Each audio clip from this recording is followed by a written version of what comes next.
जिस चीज का आप सबको था इंतजार, जो वादा किया था शो की शुरुआत में, अनिल जी की तरफ से एक बढ़िया पिक ऑफ द ईयर।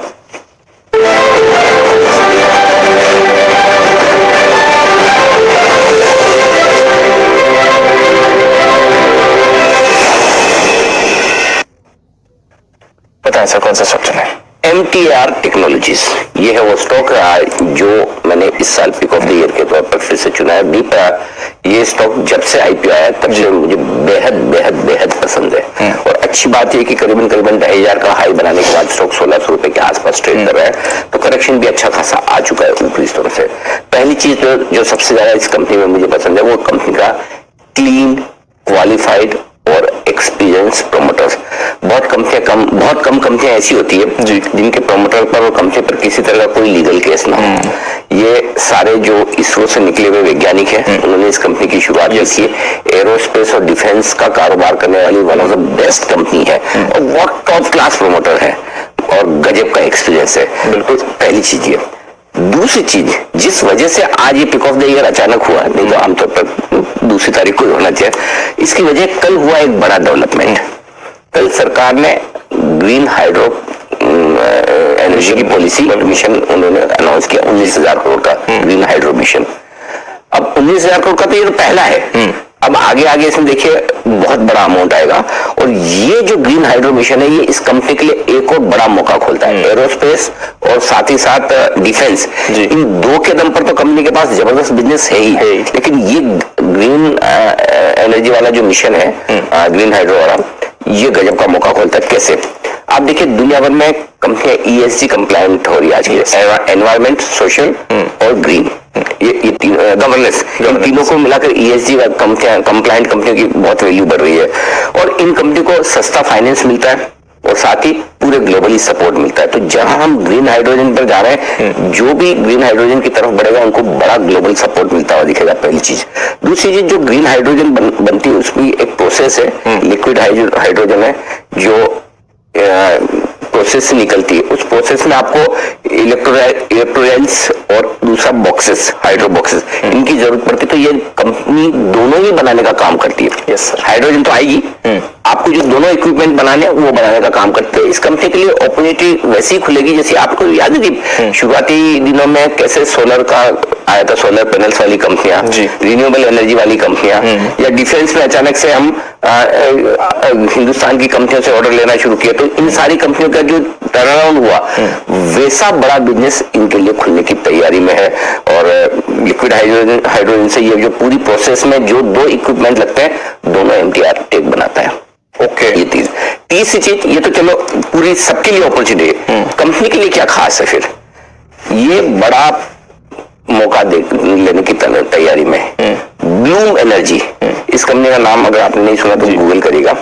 दुनिया में टॉप मोस्ट कंपनी है ग्रीन हाइड्रो के मामले में, ठीक है, और टेक्नोलॉजी और इनोवेशंस के मामले में MTR का अभी इस वक्त 50% रेवेन्यू ब्लूम लैब से आता है। हाँ, तो वो कंपनी ऑलरेडी स्टेब्लिश है, इसी स्पेस में दुनिया की टॉप कंपनी है जिसका 50% रेवेन्यू MTR ऑलरेडी, इनका सबसे बड़ा क्लाइंट यही है। सो इनोवेशन है, चीपेस्ट है, मतलब, और नासा की सबसे प्रीफर्ड पार्टनर है ब्लूम एनर्जी, आप सोचिए। सो आई थिंक ग्लोबली भी एकदम सेट है।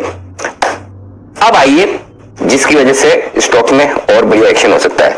अभी भी वैल्यूएशन के लिहाज से सस्ता है जी, दूसरी कंपनियों के कंपैरिजन में करें, आज 50 से 60 के मल्टीपल पर ट्रेड करने वाली इस तरह की कंपनियां आसानी से मिलती है जी। तो मेरे ख्याल से 40 के मल्टीपल, 50 मल्टीपल पर अभी जो है वो बहुत महंगा नहीं है। दूसरी चीज है कि अभी 1300 करोड़ की ऑर्डर बुक है। दीप, अगर ये ग्रीन हाइड्रोजन में प्रॉपर तरीके से एग्जीक्यूशन किया तो ये ऑर्डर बुक इनकी 7 से 8 गुना भी हो जाए तो बड़ी बात है। 7 से 8 गुना बहुत बहुत बड़ा, 10 साल का ये मान के जगह, लेकिन आराम से ये हो सकता है।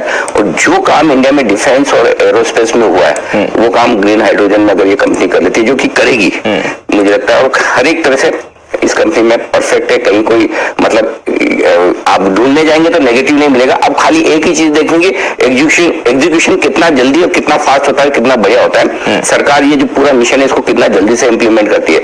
आपको पेशेंस रखना है। इसमें प्राइस टारगेट की बजाय टाइम टारगेट दूंगा। ओके, टाइम टारगेट, हाँ, इस स्टॉक को 5 साल के लिए लेके छोड़ दीजिए। ओके, टाइम टारगेट रखिए, 5 साल के लिए भूल जाइए। फिर भी जिसको प्राइस टारगेट चाहिए, पहला मिनिमम 2,500 जो इसका ऑलरेडी पुराना हाईएस्ट भाव गया है 2,500, और उसके अलावा आप एक 3,000 का, ये 2 छोटे टारगेट रखिए। 4,000 से 5,000 के लेवल आराम से आपके 3, 4, 5 साल में आ सकते हैं। 5 साल का ड्यूरेशन रखिए, 5 साल के लिए मिनिमम होल्ड रखिए। और आई डोंट नो, मुझे याद नहीं आ रहा है स्पेशल 25 में हमने इसको लिया था नहीं लिया था, नहीं तो ये स्पेशल 25 के लायक था। उस लेवल का स्टॉक है, उस लेवल की कंपनी है स्पेशल 25। ये कभी कभी है ना, कुछ अच्छे स्टॉक्स में आपको प्राइस टारगेट नहीं लगाने होते हैं, टाइम टारगेट लगाने होते हैं कि मैं जब तक मुझे कोई ऐसा रीजन नहीं मिलेगा नहीं बेचूंगा। तो इसको आप आराम से, कोई जरूरी नहीं आज का आज आपको लेना है। SIP कीजिए, हर 10% कभी 150 रुपए 100 रुपए नीचे मिले, थोड़ा थोड़ा एक्यूमुलेट कर लीजिए। हो सकता है खराब दिनों में 1,000-1,200 रुपए भी आ जाए, कोई जरूरी नहीं है आज का, लेकिन इसको इन्वेस्टमेंट के तौर पर नजर पर रख लीजिए। बाजार बहुत अच्छे हैं नहीं, खराब होंगे भी, मौका देगा भी, जब मौका मिले तब लेना है। इन्वेस्टमेंट के लिहाज से 5 साल के लिए, और 5 साल के लिए जब लेना हो तो आपको पता है 5 साल में बाजार कई बार ऊपर जाएगा, कई बार नीचे आएगा, तो मौके देगा। हाँ, तो ऐसा नहीं कि आज का आज कूद लेना है, आराम से लीजिए, लेकिन बहुत top class company, top class promoter. समझ गया सर, एमटार टेक्नोलॉजीज। ओके, तो खास पिक अनिल जी की तरफ से। टाइम वाइज अगर आप लिए तो 5 साल के लिए होल्ड करिए, परेशानी नहीं है, और over a period of time आपको जबरदस्त रिटर्न दिखाएगा। 2,500, 3,000, 4,000, इवेंचुअली 5,000 का बड़ा टारगेट। चलिए, एमटार पर है हमारी नजर, बट अनिल जी